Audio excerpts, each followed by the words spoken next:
Number 1.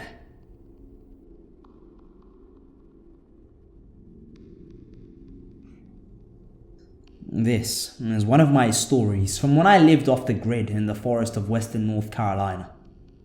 Some of my friends and I all lived in these small shacks, essentially a shed with a loft, that were very close together. Living in such primal and close conditions breeds a kind of deep, trusting friendship that you can't get from living anywhere else. So naturally, we did almost everything together.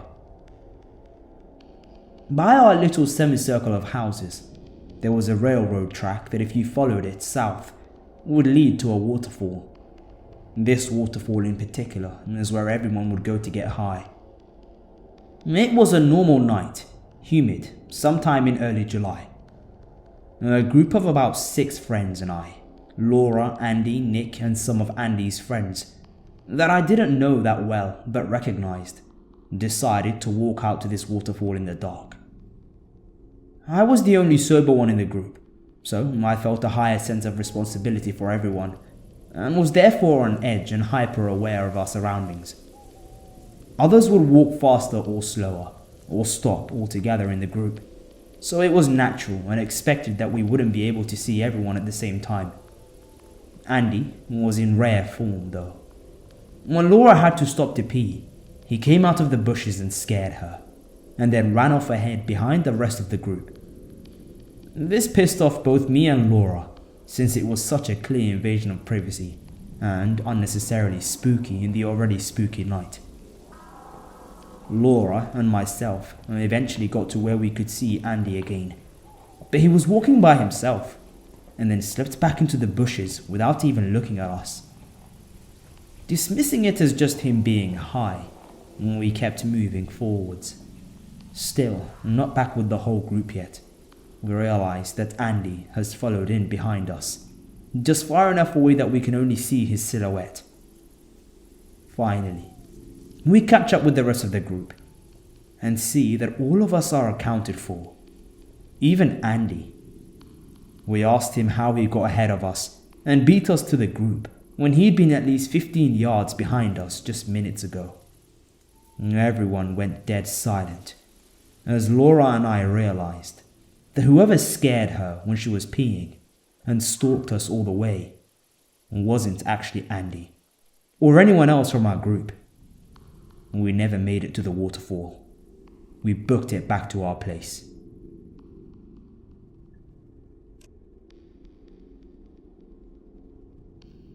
Number 2.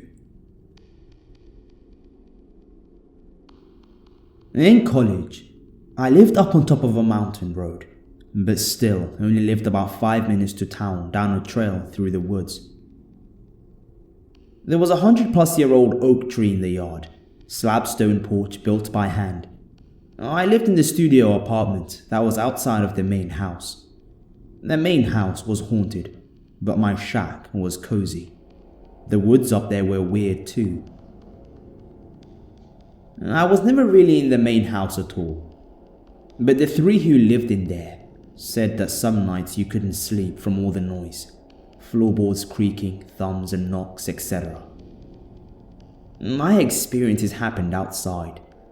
Like I said, I hunted small game up there, as there must have been a rabbit colony in the vicinity, plus a few squirrel drays.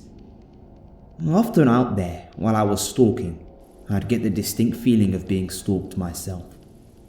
Keep in mind, this stand of forest is only several acres, but was preserved mainly because of the historic oak trees scattered around. It's old woods. I would hear laughter, like children's laughter, but not quite like in a creepy movie. It was a bit distorted and almost like flirty giggles you might imagine a fairy would make. It would come from a different direction each time I sought it. I eventually decided to stop following it and hunt. It never did stop. I would sometimes spend an afternoon in town, having drinks or hanging out at my friend's place. I'd finally leave, and have enough liquid courage to hike back up the trail in the dark. That laughter would be replaced by noise, just like things running all around and dashing about the trees. I've been an outdoorsman for a long time, and I know the woods are noisy at night, particularly in the southern Appalachians, but this was different. It was dead silent out there in that stand at night, except for this rushing to and from by some unseen feet. Not like game fleeing though. Deer running away and crash about doing it. These steps were like something or things running swiftly around me. It's like it would cross the trail up ahead, then behind me, then alongside. But I could never see anything. I was a big-time night owl back then, and was regularly up doing schoolwork into 3 or 4 a.m. One such night, it had just snowed a fresh 20 inch or so, decent accumulation for the area. Our yard and the woods were like a paradise for me and my dog. I was excited to hunt around the next day for tracks, and see if I could locate the rabbit den precisely. I was up working, and the dog came scratching to get in. Not frantic or anything. I let her in, and she lay down to sleep. Odd, because she's a husky, and preferred the snow to my tiny heated apartment every time. I decided to call it a night too, and went out for a cigarette. It was 3:24 a.m. I can still see it on top of my MacBook display before I closed it. I went out and noted the clouds were dispersed a bit, and the moon was bright on the snow. I lit my cigarette and was just looking out across the fence and into the woods, when something caught my eye. It looked just like a silhouette of somebody leaning against one of those big oak trees, like you'd see somebody with a palm planted against a wall with the arm straight out, leaning against it. It's not moving, so I can't tell if I'm just tired or the lighting is funny or what. So I walked further to the end of the porch. And as soon as I stepped on the fresh snow there, it took off. The thing was tall. My estimates based on that tree put the thing at about 7 foot. It ran along the border of the fence and back off into the woods. It was hairless as far as I can tell, and completely naked. Otherwise though, its form was just that of a skinny, tall man. I went inside and switched to boots, grabbed my rifle and my flashlight, and then I went to check the tracks.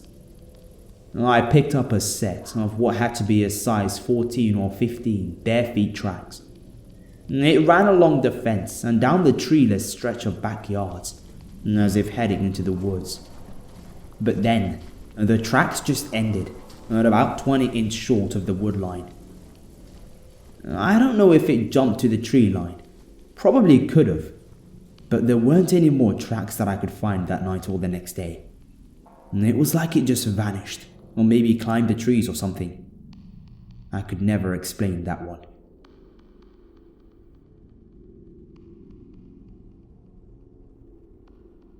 Number 3.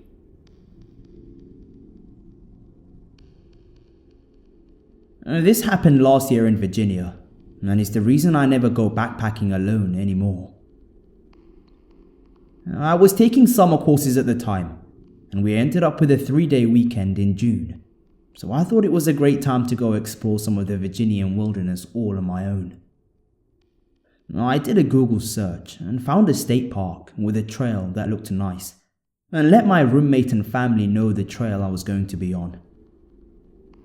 When I got close to the park area, I saw a little outdoor shop where people hiking the Appalachian Trail stop at. I went in to grab a map of the area just in case I got lost. As I was talking to the owner, he mentioned a trail that's not well known that has a pretty cool waterfall and swimming hole. This piqued my interest, so I had him show me on the map. It took me outside the state park, but he said that it was a great place to go. I paid for the map and thanked the owner. I texted my roommate and parents about the new trail, and I parked my car and set off on my adventure. I should note that the waterfall was going to be a side trip for my journey. I was planning 3 days and 2 nights. I started on part of the Appalachian Trail, and it was pretty packed with people, and some of them were really fun to talk to. As expected, as I got further and further from the main trails, I saw less and less people. Around early afternoon, 3 miles from my destination, I noticed it was unnaturally silent. No birds, no bugs, not even wind, and I had a feeling of being watched. I shook it off as me overanalyzing the situation. I got to the waterfall, and it wasn't too spectacular, but it was cool to look at. Plus, it had a good sized area to swim in, so I naturally stripped down to my skivvies and took a dip. It was pretty refreshing. As I was getting my clothes back on, I started whistling to myself. It was Chilled Bill because it was stuck in my head at the time. That's when I heard something whistle the same tune back at me. I thought it was a bird copying me, so I went back and forth with it, and it would repeat whatever I whistled. I thought it was pretty neat. As I was setting up my camp, I couldn't shake this feeling that I was being watched again. Like I'd get goosebumps and my hairs would stand up. As night fell, I built a small fire and lit my jet boil to make dinner. As I did this, I became hyper aware that again, there was no sound, just deafening silence. Some part of my brain was telling me that I'm not safe and to leave. I ignored it and crawled into my tent with my flashlight and book. I went to sleep without incident. When I woke up the next morning, my sight was trashed. My camp store was nowhere to be found. My bear bag with my food was cut down, and the contents were thrown across the site. My first thought was a crafty animal chewed through the rope and got at the bag, but I looked at the rope and it was cut with something very sharp. Plus, none of the food was even touched. I also noticed bare footprints all around my campsite. Keep in mind, I'm at least 6 to 8 miles from a road. As I was looking at the mess, I heard a branch snap off in the distance and I turned to look in that direction. I saw nothing, but I heard that whistling again, my whistle from yesterday. But it was different, and it sounded more sinister. It made my hair stand on end, and this is when I listened to my instincts to get the hell out of there.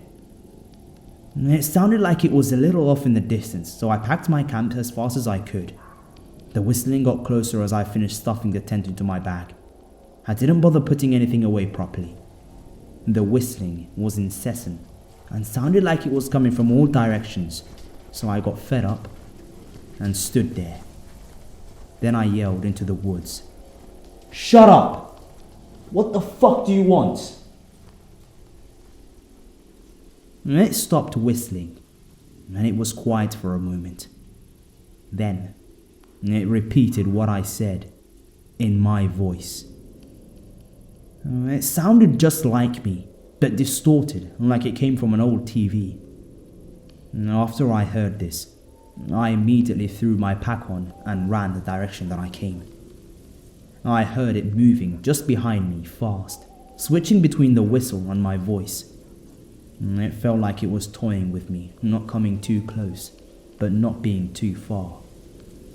Eventually, it sounded like it got further and further away from me. Then it stopped, suddenly. When it stopped, I stopped and turned around and wished that I didn't, because I heard the most bone-chilling screech that I've ever heard coming from right next to me. That's when I started running back again. And I didn't look, I only ran. Less than a half a mile later, I ran into a couple that was also backpacking. They saw the look of terror in my face and asked if that was me that screamed, and asked if I was okay. I told them about what had happened, and they decided not to go down where I just came from. We moved to a more populated trail as quickly as we could, and as soon as I got back in my car, I drove to one of the park's ranger stations and reported what had happened. Since the site was off park grounds, they told me it wasn't in their jurisdiction, but they'll send a ranger to investigate. The ranger station's parking lot runs right up to the woods, and when I was getting into my Jeep, I heard the Chill Bill tune coming from the woods just in front of me. I never drove so fast in my life. When told my roommates why I was back after only one night, all he said was, "Bro, I'm never gonna go camping with you, man."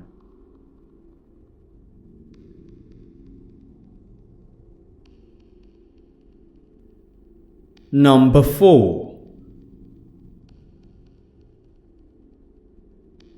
A little bit of background about myself. I've worked my entire adult life in the Pacific Northwest woods, over 15 years in total, with about 7 years of that being for the Park Service at Olympic National Park. Many experiences over the years could warrant the title of creepy, but this one in particular has always stuck with me. While working for the Park Service, one of my jobs was that of restoration carpenter. We would travel to old backcountry historical cabins, emergency shelters, homesteads and chalets, tasked with repairing and restoring them to their original historic accurate states. This was a wonderful and demanding job. I'd spend about 8 days at a time living off of the beaten path, usually deep in the backcountry. Sometimes we'd be flown in supplies. Sometimes we'd use llamas or mules to pack our gear. All the while sleeping in our thinly walled single tents, cooking over a fire or whisper-lit stove, using the same tools and techniques the original homesteaders had at their disposal in the late 1800s to construct and survive in this unforgiving environment. One late fall, I was assigned to work near Lake Ozette, at an old homestead off the trail near the constructed boardwalk. For those unfamiliar with the area, Lake Ozette is 8 miles long and 3 miles wide. It sits at the largest unaltered natural lake in Washington. Lake Ozette has a long and rich history of Native American culture. The Makah Tribal Center in Near Bay houses discoveries found in the area dating back to 2,000 years, along with a local village that was well preserved over 300 years ago by a mudslide that left most of the artifacts intact. The Ozette Loop Trail, which the homestead was directly adjacent to, is approximately 9.4 miles through and through. The man-made boardwalk takes you under giant cedar groves, meanders through huge patches of chest-high salal, before delivering you to Alstrom's Prairie, about 2.5 miles from the trailhead. Alstrom's Prairie, a giant, soggy meadow, was once farmed by 2 Swedish immigrants. They constructed a small cabin and some outbuildings on the 150-acre bog, with cattle, sheep, vegetable gardens, and the help of a little Swedish ingenuity, they managed to etch out lives for themselves here for over 50 years. Over time, the forest, as it always does, decided to take back what was once its own. The now decades-long abandoned farm was hardly recognizable. Our job was to beat back the encroaching forest, put new windows in the main cabin, pipe in a new stove, apply fresh paint, and fix up portions of the semi-dilapidated barn. The ultimate goal being to allow guided tours to take place sometime in the future. For about 3 weeks, we stayed at the Ozette bunkhouse while working at Alstrom's. This was good duty for us. We weren't sleeping under the rain, our beds were warm, our hike was short, and the terrain not difficult. We even had TV. The bunkhouse was located near the highway and ranger station. We would hike the 5-mile loop every day, bringing with us boards, tools, paint, and everything else we needed on our backs. These were full 10+ hour days, usually starting our morning at around 7 a.m. and beginning our evening return hike back to the bunkhouse at around 5 p.m. At one point during the fall, there were 4 of us working this project. but at the time of this event, there was only 2 of us remaining. Most of the hard work had already been finished. We needed to hike a few last boards into the prairie to complete a portion of the woodshed before we called the job done. I volunteered to be the pack mule for the day, my only job being to carry as many boards as I could muster in each trip to the prairie before returning to the ranger station for the next load. It was late in the season for hikers at this point. The weather had turned, and we'd be lucky to see 2 to 3 people a day doing the loop. After around my 4th or 5th trip, I was pretty wiped. It was getting late in the evening now, around 4, and my coworker had called it a day. I thought I could get one more trip in before it got too dark. My rationale being the more trips I do today, the less I have to do tomorrow. We passed on the trail, and I told him my intentions and continued on. I delivered the last of the boards for the day, took a look around the prairie as the sun started to tuck in behind the trees, and started my hour hike back to the ranger station. The lighting on the boardwalk was quite low at this point. The cedars blocking out most of the ambient light left by the setting sun and making visibility quite diminished. I'm not a nervous hiker at all, and I fail to spook easily. Having solo hiked for weeks on end in the backcountry, I've been stalked by cougars, confronted by Kodiak bears in Alaska, even ran into a few demented hillbillies over the years.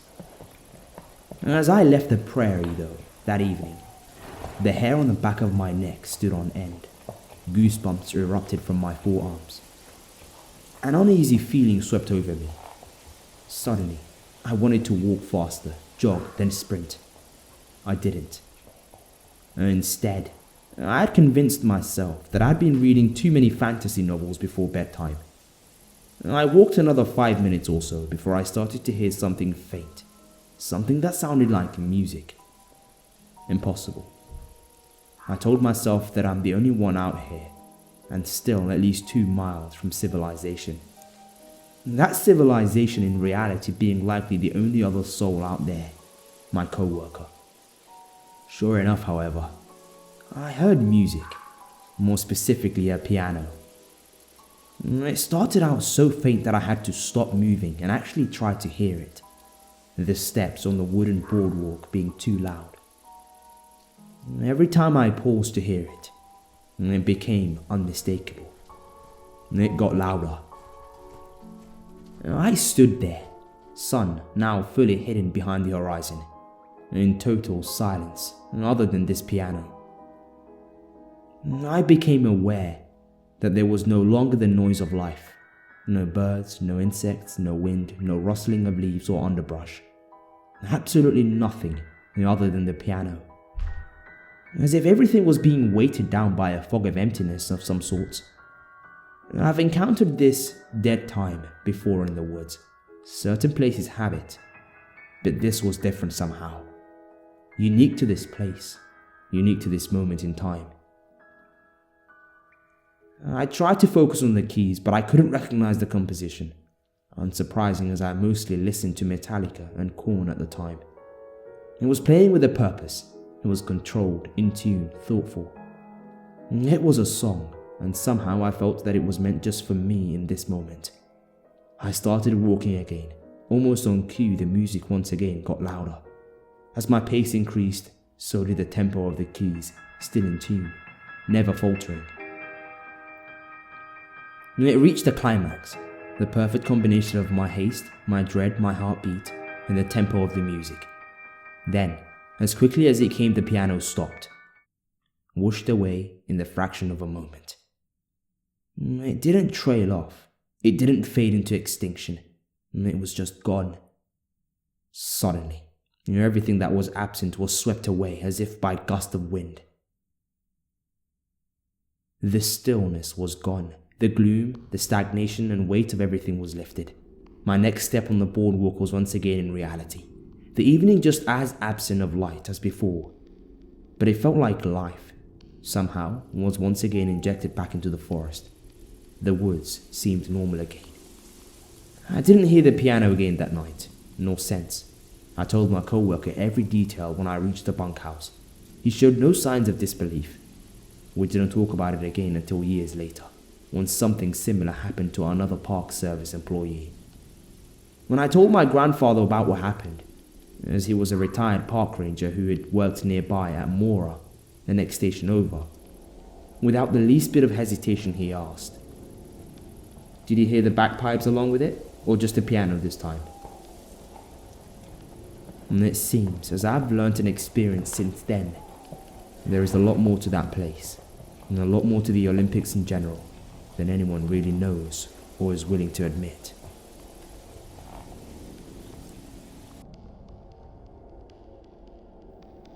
Number 5.